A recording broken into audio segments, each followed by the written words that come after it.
Tata IPL match final ನಡೆದಿತ್ತು ಅಹಮದಾಬಾದ್ನಲ್ಲಿ.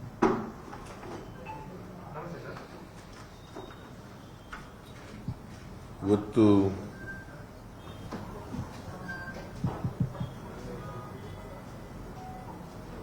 ಆ ವಿಜಯೋತ್ಸವ ಆಚರಣೆ ಮಾಡಲಿಕ್ಕೆ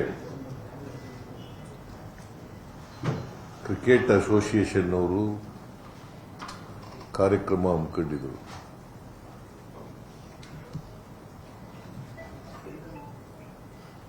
ಸರ್ಕಾರದ ವತಿಯಿಂದ ಕೂಡ ಕಾರ್ಯಕ್ರಮ ಏರ್ಪಾಡು ಮಾಡಿದ್ದರು.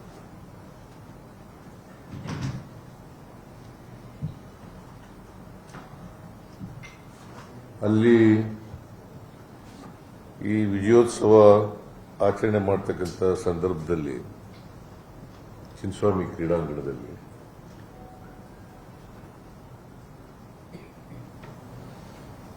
ಬಹಳ ದೊಡ್ಡ ದುರಂತ ನಡೆದಿದೆ.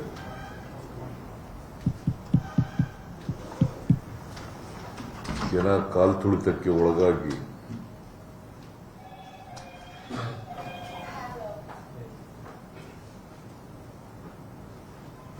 ಹನ್ನೊಂದು ಜನರು ಮೃತಪಟ್ಟಿದ್ದಾರೆ.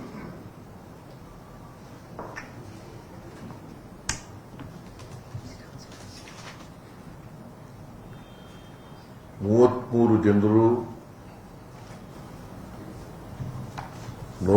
ನೋವಿಗೆ ಒಳಪಟ್ಟಿದ್ದಾರೆ. ಇಂಜೂರ್ಡ್ 33 ಜನ.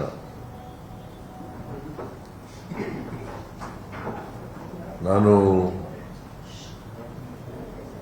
ಬೌರಿಂಗ್ ಹಾಸ್ಪಿಟಲ್ಗೆ, ವೈದೇಹಿ ಮಲ್ಯ ಹಾಸ್ಪಿಟಲ್ಗೆ ಭೇಟಿ ಕೊಟ್ಟಿದ್ದೆ.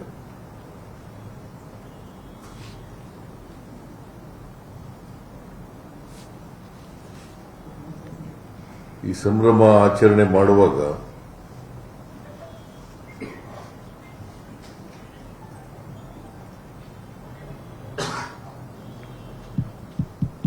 ಇಂಥ ಒಂದು ದುರಂತ ನಡೀಬಾರದಾಗಿತ್ತು.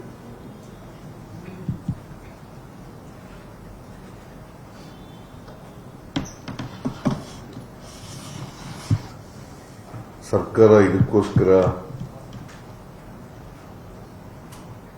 ಬಹಳ ದುಃಖವನ್ನು ವ್ಯಕ್ತ ಮಾಡ್ತದೆ.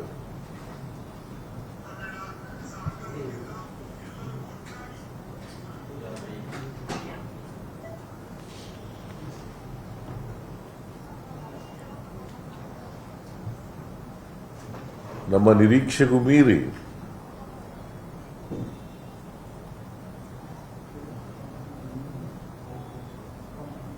ಜನ, ಅಭಿಮಾನಿಗಳು ಸೇರಿದರು.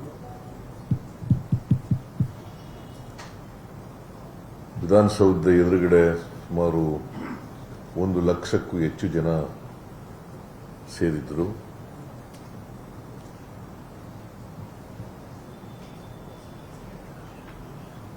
ವಿಧಾನಸೌಧದ ಮುಂದೆ ನಡೆದಂಥ ಸಮಾರಂಭದಲ್ಲಿ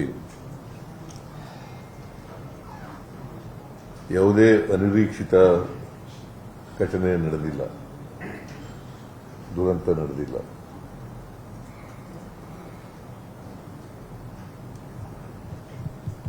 ಆದರೆ ಚಿನ್ನಸ್ವಾಮಿ ಸ್ಟೇಡಿಯಂನಲ್ಲಿ ಈ ದುರಂತ ಆಗಿದೆ. ಯಾರೂ ಕೂಡ ಇದನ್ನ ನಿರೀಕ್ಷೆ ಮಾಡಿರಲಿಲ್ಲ. ಕ್ರಿಕೆಟ್ ಅಸೋಸಿಯೇಷನ್ ಅವರು ನಿರೀಕ್ಷೆ ಮಾಡಿರಲಿಲ್ಲ, ನಾವು ಕೂಡ ನಿರೀಕ್ಷೆ ಮಾಡಿರಲಿಲ್ಲ. ಕಾರಣ ಯಾಕಪ್ಪ ಅಂತಂದ್ರೆ, ಕ್ರಿಕೆಟ್ ಸ್ಟೇಡಿಯಂನಲ್ಲಿ 35,000 ಜನ ಕೂತ್ಕೊಳ್ತಕ್ಕಂಥ ಆಸನ ಇರ್ತಕ್ಕಂಥದ್ದು.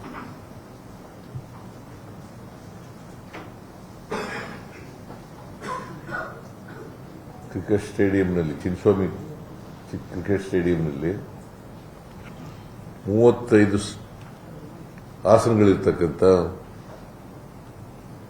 ಸ್ಟೇಡಿಯಂ ಅದು. ಆದರೆ 2-3 ಲಕ್ಷ ಜನ ಬಂದ್ಬಿಟ್ಟಿದ್ದಾರೆ.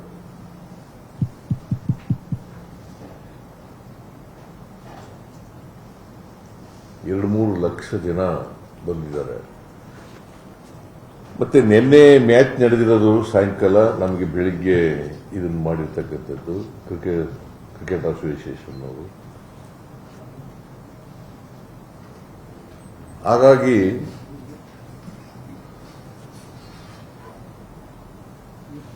ಯಾರು ಕೂಡ ನಿರೀಕ್ಷೆ ಮಾಡಿರಲಿಲ್ಲ.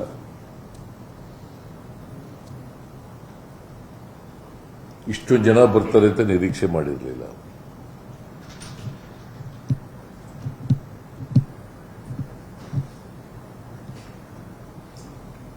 ಸ್ಟೇಡಿಯಂನಲ್ಲಿ ಎಷ್ಟು ಕೆಪಾಸಿಟಿ ಇದೆ ಅಷ್ಟು ಜನ ಬರಬಹುದು, ಅದಕ್ಕಿಂತ ಸ್ವಲ್ಪ ಜಾಸ್ತಿ ಜನ ಬರಬಹುದು ಅಂತ ನಿರೀಕ್ಷೆ ಇತ್ತು.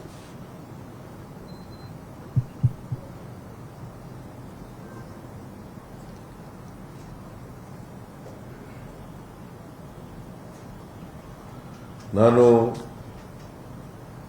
ಸತ್ತ ಕುಟುಂಬದ ವಾರಸುದಾರರಿಗೆ, ಯಾಕಂದ್ರೆ ವಿಶೇಷವಾಗಿ ಹೆಚ್ಚು ಜನ ಸತ್ತಿರೋರು ಯುವಕರು, ಎಲ್ಲ ಯುವಕರೇ, ಯುವ ಜನಾಂಗದವ್ರೆ, ಹೆಣ್ಮಕ್ಳು ಗಂಡು ಮಕ್ಕಳು ಎಲ್ಲ ಸತ್ತಿದ್ದಾರೆ.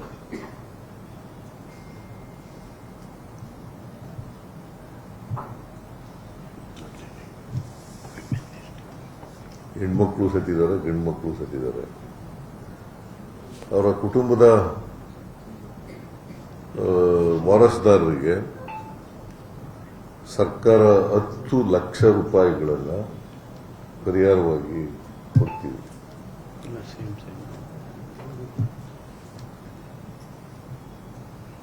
ಸುಮಾರು 11 ಜನ ಸತ್ತಿದ್ದಾರೆ. 11 ಜನರಿಗೂ 10 ಲಕ್ಷ ರೂಪಾಯಿಗಳನ್ನು ಪರಿಹಾರವಾಗಿ ಕೊಡ್ತೇವೆ. ಮತ್ತೆ ಯಾರು ಗಾಯಗೊಂಡಿದ್ದಾರೆ ಅವ್ರಿಗೆಲ್ಲರಿಗೂ ಕೂಡ ಉಚಿತವಾಗಿ ಚಿಕಿತ್ಸೆ ಕೊಡ್ತಕ್ಕಂಥದ್ದನ್ನ ನಾನು ಈಗಾಗಲೇ ಸೂಚನೆ ಕೊಟ್ಟಿದ್ದೀನಿ. ಖಾಸಗಿ ಆಸ್ಪತ್ರೆಯಲ್ಲಿ ಯಾರ್ಯಾರು ಚಿಕಿತ್ಸೆ ಪಡ್ಕೊಂಡಿದ್ದಾರೆ ಅವ್ರಿಗೂ ಕೂಡ ಚಿಕಿತ್ಸೆ ಖರ್ಚನ್ನು ಸರ್ಕಾರನೇ ಭರಿಸ್ತದೆ. ಸರ್ಕಾರಿ ಆಸ್ಪತ್ರೆಗಳಲ್ಲಿ ಅಫ್ಕೋರ್ಸ್ ಬೌರಿಂಗ್ ಹಾಸ್ಪಿಟಲಲ್ಲಿ ಫ್ರೀಯಾಗಿ ಎಲ್ಲರಿಗೂ ಉಚಿತವಾದಂಥ ಚಿಕಿತ್ಸೆ ಕೊಡ್ತೀವಿ. ಎಲ್ಲ ಗಾಯಾಳುಗಳಿಗೆ 33 ಜನ, ನನಗೀಗ ಅಂಕಿಅಂಶಗಳ ಪ್ರಕಾರ 33 ಜನ, 11 ಜನ ಸತ್ತಿದ್ದಾರೆ. ಬಟ್ ಈ 33 ಜನರು ಕೂಡ ಅದೃಷ್ಟವಶಾತ್ 47 ಇಂಜರ್ಡ್, 47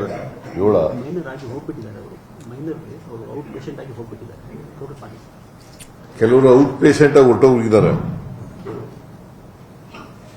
ಚಿಕಿತ್ಸೆ ಪಡ್ಕೊಂಡು ಹೊರಟೋಗಿದ್ದಾರೆ. ಅವರು ಸೇರಿಸಿದ್ರೆ 47 ಜನ.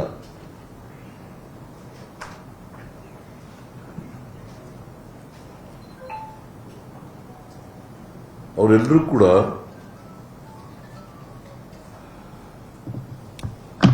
ಯಾರ್ಯಾರು ಇಂಜುರಿ ಆಗಿದೆ ಅವರೆಲ್ಲರೂ ಕೂಡ ನನಗೆ ಡಾಕ್ಟರ್ಗಳ ಜೊತೆ ಮಾತಾಡಿದ ಮೇಲೆ ನನಗೆ ಅವ್ರು ಹೇಳಿರೋ ಪ್ರಕಾರ they are all out of danger.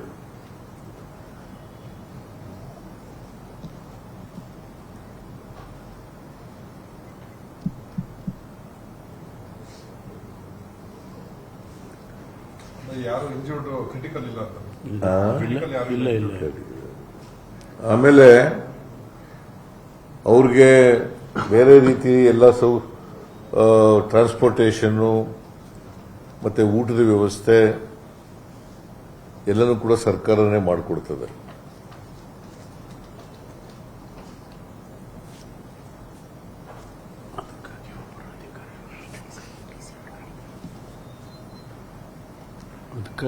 ಇದು ಒಂದು ಅನಿರೀಕ್ಷಿತ ದುರಂತ.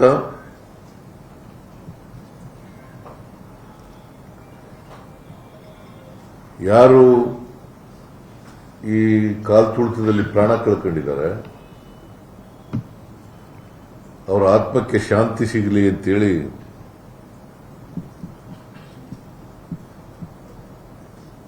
ಸರ್ಕಾರ ಪ್ರಾರ್ಥನೆ ಮಾಡ್ತದೆ. ಅವರ ಕುಟುಂಬ ವರ್ಗದವರಿಗೆ ಬಹಳ ಜನ ಯುವಕ ಯುವತಿಯರು, ಕೆಲವರು ವಿದ್ಯಾರ್ಥಿಗಳು ಕೂಡ ಇದ್ದಾರೆ.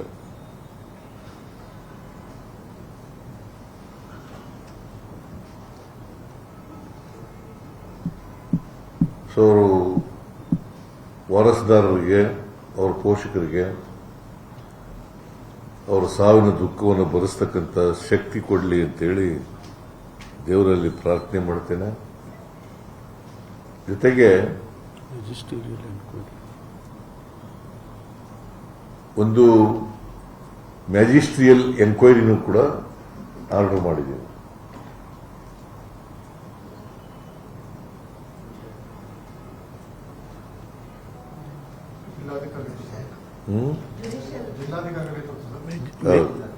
ಜಿಲ್ಲಾಧಿಕಾರಿಯಿಂದ ವಿಚಾರಣೆ ಮಾಡಿಸ್ತೀನಿ. ವಿಚಾರಣೆ ಮಾಡಿಸಿ ಯಾರು ತಪ್ಪಿತಸ್ಥಿದ್ದಾರೆ ಅವ್ರ ಮೇಲೆ ಕ್ರಮ ತಗೋತೀವಿ.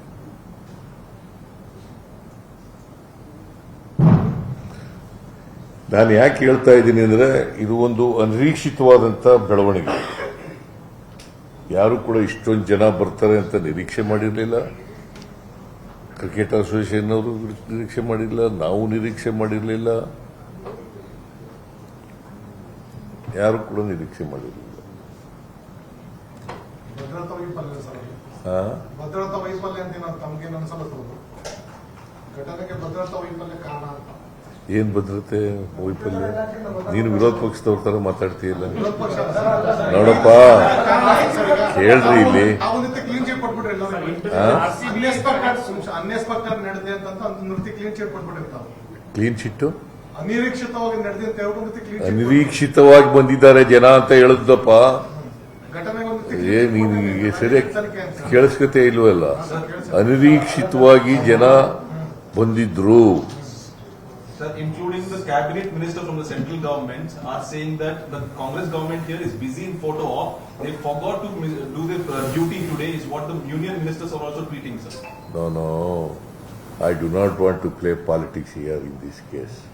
BJP people are playing politics. I do not want to play politics. That is why ಅನಿರೀಕ್ಷಿತವಾದಂಥ ಜನ ಬಂದಿದ್ರು ಕೂಡ ನಾನು ಮ್ಯಾಜಿಸ್ಟ್ರಿಯಲ್ ಎಂಕ್ವೈರಿಯನ್ನು ಮಾಡಿಸ್ತಾ ಇದ್ದೀನಿ. ಯಾರು ತಪ್ಪಿತಸ್ಥರಿದ್ದಾರೆ, ಅದು ಭದ್ರತಾ ವೈಫಲ್ಯ ಇರ್ಬೋದು, ಇನ್ಯಾವುದೇ ವೈಫಲ್ಯ ಇರ್ಬೋದು, ಯಾವುದೇ ಇರ್ಬೋದು, ಅವೆಲ್ಲಕ್ಕೂ ಕೂಡ ಮ್ಯಾಜಿಸ್ಟ್ರಿಯಲ್ ಎಂಕ್ವೈರಿಯನ್ನು ಮಾಡಿಸ್ತಾರೆ.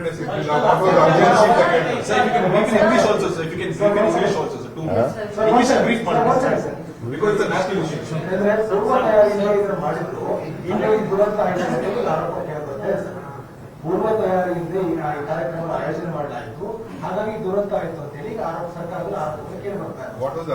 ನಾನು I do not want to defend the incident, the tragedy so happened. I do not want to defend, I do not want to play politics in this. Our government is not going to play politics in this. See, let us see the outcome of the magisterial report. I will give 15 days time. Sir, is there preliminary information what exactly happened during the stampede? So what created the chaos? Which game did see, it happen? ಅಲ್ಲಿ ನಾನು ಈಗಾಗಲೇ ಹೇಳಿದೆ, there are very small gates. Yes. I hope that you have visited the cricket stadium. There are small gates. The people entered through the gates. They have broken the gates. They have broken the gates also. So stampede has taken place. Nobody has expected so much a crowd will come, because the capacity of the stadium is only 35,000 people. Only 35,000 seats are there. But 2 to 3 lakh people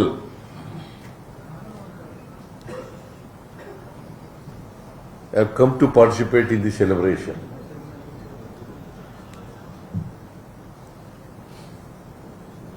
So that is why ಮೇಲ್ನೋಟಕ್ಕೆ ಹಂಗನ್ಸುತ್ತೆ, ಪ್ರೇಮಪೇಶಿ it looks like that. It doesn't mean that ನಾನು ಖಚಿತವಾಗಿ ಏನು ನಡೆದೇ ಇಲ್ಲ ಅಂತ ಏನು ಹೇಳಿಲ್ಲ. That is why ordered magisterial enquiry and I given 15 days time. Leader Rahul Gandhi has just tweeted, sir, every safety protocol for public event must be reviewed by the government and strictly enforced. ಅಂತ tweet ಮಾಡಿದ್ರು sir Rahul Gandhi just ನಾವು. ನಾನು ನೋಡಿಲ್ಲ, ನಾನು ನೋಡಿಲ್ಲ.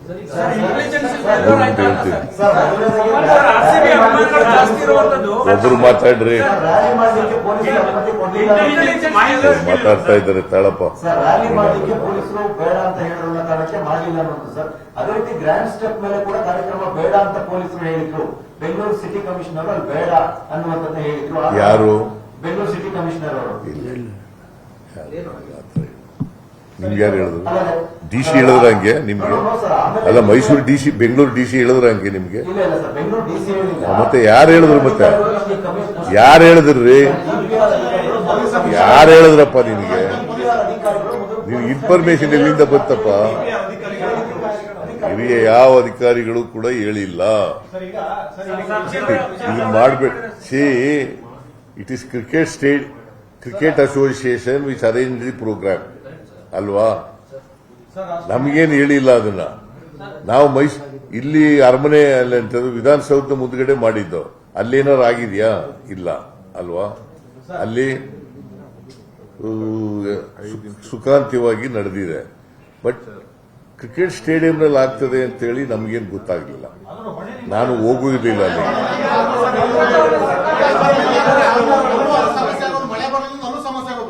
ತುಂಬಾ ಜನ ಕಲ್ಲೋಡ್ಸ್ಕೊಂಡ್ವಿ, ಚಪ್ಪಲಿ ತಗೊಂಡು ಕೂರಿದ್ದಾರೆ, ಎಲ್ಲ ತುಂಬಾ ಜನ ಎಲ್ಲ ಆಗಿದೆ. ಯಾರು?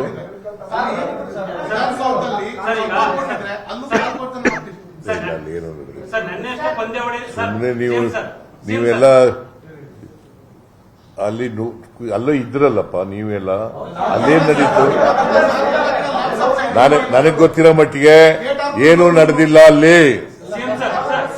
ನನಗ್ ಗೊತ್ತಿರೋ ಮಟ್ಟಿಗೆ, ನನಗಿರೋ ಇನ್ಫಾರ್ಮೇಶನ್ ಪ್ರಕಾರ ಏನೂ ನಡೆದಿಲ್ಲ.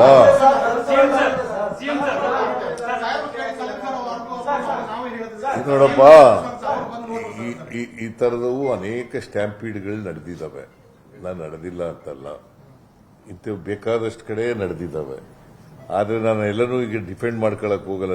ಅಲ್ಲಿ ನಡೆದಿದ್ದಾವೆ, ಹಿಂದೆ ನಡೆದಿತ್ತು, ಇದರಲ್ಲಿ ಕುಂಭಮೇಳದಲ್ಲಿ ನಡೆದಿತ್ತು ಅಂತ ಹೇಳಿ ಇಲ್ಲಿ ಡಿಫೆಂಡ್ ಮಾಡ್ಕೊಳಕ್ ಹೋಗ್ತಾ ನಾನು ಹೋಗಿದ್ದೀನ? ಕುಂಭಮೇಳದಲ್ಲಿ ಎಷ್ಟು ಒಂದು 50-60 ಜನ ಸತ್ತಿದ್ರು. ಸ್ಟ್ಯಾಂಪೀಡ್. ಯಾರು? ಯಾರು? ನಾನು ಟೀಕೆ ಮಾಡಿದ್ದ? ನಾನ್ ಟೀಕೆ ಮಾಡಿದ್ನೇನ್ರಿ? ನಾನ್ ಟೀಕೆ ಮಾಡಿದ್ನ? ಯಾರು ಮಾಡಿದ್ದವರು? ಕಾಂಗ್ರೆಸ್ನಿಂದ ಬೇರೆ. ನಾನ್ ಮಾಡಿದ್ನ? ನಾನ್ ಮಾಡಿದ್ನೇನ್ರಿ? ಸರ್ಕಾರದಿಂದ ಮಾಡಿಲ್ಲ, ಕರ್ನಾಟಕ ಸರ್ಕಾರ ಮಾಡಿಲ್ಲ. ಎಷ್ಟು ಪಾಪ್ಯುಲರ್ ಇದೆ ಸರ್, ಸಿಕ್ಕಾಪಟ್ಟೆ ಪಾಪ್ಯುಲರ್ ಇದೆ. ರಾತ್ರಿ ಎಲ್ಲ ಅಷ್ಟು ಜನ ಎಲ್ಲ ಸೇರ್ಕೊಂಡು ಸೆಲೆಬ್ರೇಷನ್ ಮಾಡಿದ್ದಾರೆ. ಇಷ್ಟೊಂದೆಲ್ಲ ಇರ್ಬೇಕಾದ್ರೆ ಅರ್ಜೆನ್ಸಿ ಏನಿತ್ತು ಇವತ್ತೇ ಮಾಡೋದಕ್ಕೆ? ಪ್ರಿಪೇರ್ನೆಸ್ ನೋಡಪ್ಪ, ನಾವು ಕರೆದಿಲ್ಲ ಕ್ರಿಕೆಟ್ ಅಸೋಸಿಯೇಷನ್ ಅವರು. ಕೇಳ್ರಿ ಇಲ್ಲಿ. ಸುಮ್ನೆ ನೀವೇ ನಿಮ್ನೆ ಮಾತಾಡೋದ್ರ ಏನ್ ಪ್ರಯೋಜನ? ಹಿಂಗೂ ಮಾತಾಡ್ತೀರಿ, ಹಂಗೂ ಮಾತಾಡ್ತೀರಿ ನೀವು.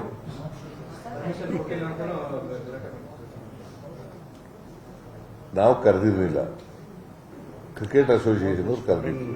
ಅವ್ರಿಗೆ ಮಾಡಬೇಕು ಅಂತಂದ್ರು. ಇಲ್ಲಿ ಇದರಲ್ಲಿ ವಿಧಾನಸೌಧ ಮುಂದ್ಗಡೆ ಮಾಡಬೇಕು ಅಂತ ನಾವು ಪರ್ಮಿಷನ್ ಕೊಟ್ಟಿದ್ದವ್ರು.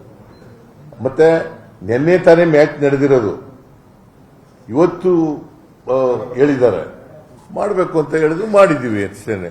ನೀವು ಮಾಡಲಿಲ್ಲ ಅಂತಂದ್ರೆ ನೀವೇನ್ ಬರೀತಿದ್ರಿ? ಮಾಡಲಿಲ್ಲ ಅಂತ ಬರೀತಿದ್ರಿ. ಅದನ್ನು ಹೇಳ್ತೀರಿ, ಇದನ್ನು ಹೇಳ್ತೀರಿ. ನೋಡ್ರಿ, ಈ ದುರಂತ ಕೇಳಪ್ಪ ಇದೆ. ಸುಮ್ಮನೆ ನೀನು ಎಷ್ಟು ಮಾತಾಡ್ತೀಯ? ಕೇಳ ನೀನು ಏನ್ ನೀ ಹೇಳೋದಕ್ಕೆಲ್ಲ ನಾನು ಉತ್ತರ ಕೊಡಕ್ಕಾಗಲ್ಲ. ನಾನು ಕೇಳಪ್ಪ ಸುಮ್ಮನೆ. ಈ ದುರಂತ ನಡಿಬಾರ್ದಾಗಿತ್ತು. ನಡೆದೋಗಿದೆ. ಸರ್ಕಾರ ಈ ದುರಂತಕ್ಕೆ ನಾವು ಮರಗ್ತೀವಿ, ದುಃಖಿಸ್ತೀವಿ. ನಾವು ಇಲ್ಲಿ ಕ್ರಿಕೆಟ್ ಅಸೋಸಿಯೇಷನ್ನಲ್ಲಿ ನಾವು ಪೊಲೀಸ್ ಒದಗಿಸ್ಕೊಡೋದು ಅಷ್ಟೇ. ಅಲ್ಲಿಗೆ ನಾವು ಮಾಡಲ್ಲ ಫಂಕ್ಷನ್. ಪೊಲೀಸ್ ಭದ್ರತೆಯನ್ನು ಒದಗಿಸ್ಕೊಡ್ತಕ್ಕಂಥದ್ದು ಅಷ್ಟೇನೆ. ಸೊ ಅಲ್ಲಿ ಆಗಬಾರ್ದು ಆಗ್ಬಿಟ್ಟಿದೆ. ಅದಕ್ಕೋಸ್ಕರನೇ ಮ್ಯಾಜಿಸ್ಟ್ರಿಯಲ್ ಎಂಕ್ವೈರಿ ಮಾಡ್ತಾ ಇದ್ದೀವಿ. ಯಾರು ತಪ್ಪು ಮಾಡಿದ್ದಾರೆ ಅವ್ರ ಮೇಲೆ ಕ್ರಮ ತಗೋತೀವಿ. ಜಾಸ್ತಿ ಪೊಲೀಸ್ ಡಿಪ್ಲಾಯ್ ಮಾಡಬೇಕಾಗಿತ್ತ ಅಂತ ಅನ್ಸುತ್ತೆ ಸರ್. ಏನ in hindsight do you feel that more police should have been deployed near the stadium? See, more police people, the entire police people available in Mysore city, they are deployed. Bangalore city. Bangalore city. Bangalore city. Bangalore city police have been deployed. See, earlier also, the same police people were doing the security job. During the matches. This time also they were doing this security job. See, of course, it should not have been happened. This tragedy should not have been happened. We are with the sufferers, victims. Sir, stadium ಕೂಡ ಚಿಕ್ಕದಾಗಿದೆ. ಪ್ರತಿ ಬಾರಿ 1.5 ಲಕ್ಷ ಜನ match ನಡೆದಾಗ ಬಂದೇ ಬರ್ತಾರೆ. ಪ್ರತಿ match ನಡೆದಾಗ ಕೂಡ 1.5 ಲಕ್ಷ ಜನ ಬಂದೇ ಬರ್ತಾರೆ ಸರ್. ಅಲ್ಲಿ ಆ ಸ್ಟೇಡಿಯಂ ಏನೋ ಸ್ಥಳಾಂತರ ಮಾಡ್ತೀರಾ ಅಂತ ಸರ್? ಯಾವುದನ್ನ? ಚಿನ್ನಸ್ವಾಮಿ ಸ್ಟೇಡಿಯಂ. ಪ್ರತಿ ಮ್ಯಾಚ್ಗೂ ಅಷ್ಟು ಜನ ಇದ್ದೇ ಇರ್ತಾರೆ. ಸ್ಟೇಡಿಯಂ ಚಿಕ್ಕದಿದೆ, ಆದಷ್ಟು ಜನ ಬಂದಿದ್ರು. ನೋಡಪ್ಪ, ಸರ್ಕಾರದ್ದು ಭದ್ರತೆ ಒದಗಿಸ್ಕೊಡ್ತಕ್ಕಂಥದ್ದು ಕೆಲಸ. ಮೇಲೆ ಉಳಿದಂತ ಕೆಲಸ ಎಲ್ಲ ಕ್ರಿಕೆಟ್ ಅಸೋಸಿಯೇಷನ್ ಅವ್ರು ಮಾಡ್ತಕ್ಕಂಥದ್ದು. ನಾವು ಪೊಲೀಸ್ ಭದ್ರತೆಯನ್ನ ಒದಗಿಸ್ಕೊಡ್ತಕ್ಕಂಥದ್ದು. ಜನ ಎಷ್ಟು ಜನ ಇದ್ದಾರೆ ಅಷ್ಟು ಜನ ಬರಬೇಕು. ಎಷ್ಟು ಜನ ಟಿಕೆಟ್ ಕೊಟ್ಟಿರ್ತಾರೆ ಅಷ್ಟು ಜನ ಬರಬೇಕು. ಎಷ್ಟು ಜನ ಪಾಸ್ ಕೊಟ್ಟಿರ್ತಾರೆ ಅಷ್ಟು ಜನ ಬರಬೇಕು. ಅದಕ್ಕಿಂತ ಜಾಸ್ತಿ ಜನ ಬಂದ್ರೆ ಏನ್ ಮಾಡ್ತೀಯಪ್ಪ?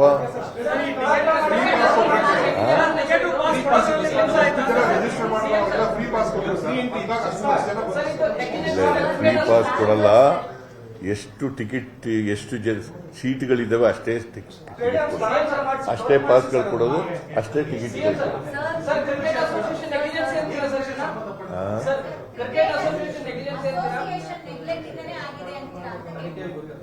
ಕ್ರಿಕೆಟ್ ಅಸೋಸಿಯೇಷನ್ ನೆಗ್ಲಿಜೆನ್ಸಿ ಅಂತೀರಾ ಸರ್? ನೋಡ, ಈಗ ಮ್ಯಾಜಿಸ್ಟ್ರಿಯಲ್ ಎಂಕ್ವೈರಿ ಮಾಡ್ತಾ ಇದೀವಲ್ಲ, ಅದು ಏನು ಬರ್ತದೆ ಅಂತ ಗೊತ್ತಾಗ್ಲಿ.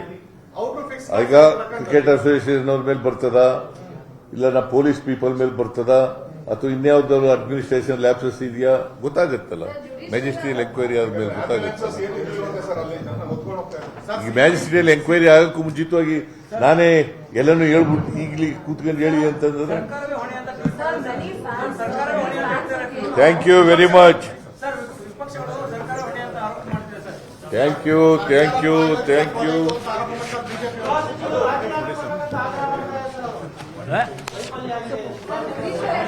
ನಾನು ಸುಮ್ಮನೆ ಕೂತಿದ್ದೀನಿ,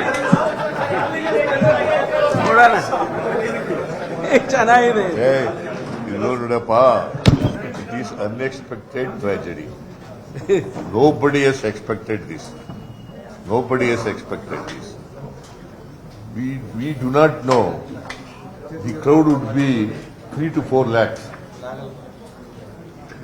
The capacity of the stadium was only 35,000. 2-3 lakh ಜನ ಬಂದಿದ್ದಾರೆ. ಅದು ತಪ್ಪು ಯಾರದೇ ಆಗಿರ್ಲಿ, ಅದಕ್ಕೆ ಮ್ಯಾಜಿಸ್ಟ್ರಿಯಲ್ ಎಂಕ್ವೈರಿ ಮಾಡ್ತಾರೆ. DCM sir. Just one second. Sir, 11 people have lost their lives. What do you have to say?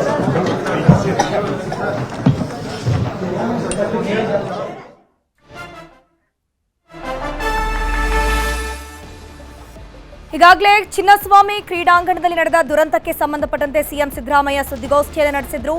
ಒಟ್ಟು 11 ಮಂದಿ ಸಾವನ್ನಪ್ಪಿದ್ದಾರಲ್ವಾ, ಅವರ ಕುಟುಂಬಕ್ಕೆ ತಲಾ 10 ಲಕ್ಷ ಪರಿಹಾರವನ್ನ ಸಿಎಂ ಸಿದ್ದರಾಮಯ್ಯನವರು ಘೋಷಣೆ ಮಾಡಿದ್ದಾರೆ. ಅದರ ಜೊತೆಗೆ ಗಾಯಾಳುಗಳು ಕೆಲವರು ಸರ್ಕಾರಿ ಆಸ್ಪತ್ರೆಯಲ್ಲಿ ಅಡ್ಮಿಟ್ ಆದ್ರೆ ಇನ್ನೂ ಕೆಲವರು ಖಾಸಗಿ ಆಸ್ಪತ್ರೆಗೆ ಅಡ್ಮಿಟ್ ಆಗಿದ್ದಾರಲ್ವಾ, ಅವರ ಕೂಡ ಚಿಕಿತ್ಸೆಯನ್ನು ಸರ್ಕಾರವೇ ಭರಿಸತ್ತೆ ಅಂತ ಹೇಳಿದ್ದಾರೆ. ಜೊತೆಗೆ ಜಿಲ್ಲಾಧಿಕಾರಿಯಿಂದ ವಿಚಾರಣೆ ಆಗತ್ತೆ, ಮ್ಯಾಜಿಸ್ಟ್ರೇಟ್ ತನಿಖೆಗೆ ನೀಡಲಾಗುತ್ತೆ. ಕಾಲ್ ತುಳಿತ ಪ್ರಕರಣದ ಮ್ಯಾಜಿಸ್ಟ್ರೇಟ್ ತನಿಖೆಗೆ ಆದೇಶವನ್ನ ಸಿಎಂ ಸಿದ್ದರಾಮಯ್ಯನವರು ನೀಡಿರುವಂಥದ್ದು. ಇದರಲ್ಲಿ ಜಿಲ್ಲಾಧಿಕಾರಿಯಿಂದ ವಿಚಾರಣೆ ಆಗುತ್ತೆ. ತಪ್ಪಿತಸ್ಥರು ಯಾರೇ ಇದ್ರೂ ಅವರ ವಿರುದ್ಧ ಕ್ರಮ ಆಗುತ್ತೆ. ಈ ಘಟನೆ ಆಗಬಾರ್ದಿತ್ತು, ಹೋಗಿದೆ. ದುರಂತ ನಡೆಯಬಾರ್ದಿತ್ತು, ದುರಂತ ಹೋಗಿದೆ. ವಿಕ್ಟಿಮ್ಸ್ಗಳ ಜೊತೆ ನಾವಿದ್ದೀವಿ. ಕಾಲ್ ತುಳಿತ ಪ್ರಕರಣದ ಮ್ಯಾಜಿಸ್ಟ್ರೇಟ್ ತನಿಖೆಗೆ ಸಿಎಂ ಸಿದ್ದರಾಮಯ್ಯನವರು ಆದೇಶವನ್ನ ಹೊರಡಿಸಿದ್ದಾರೆ.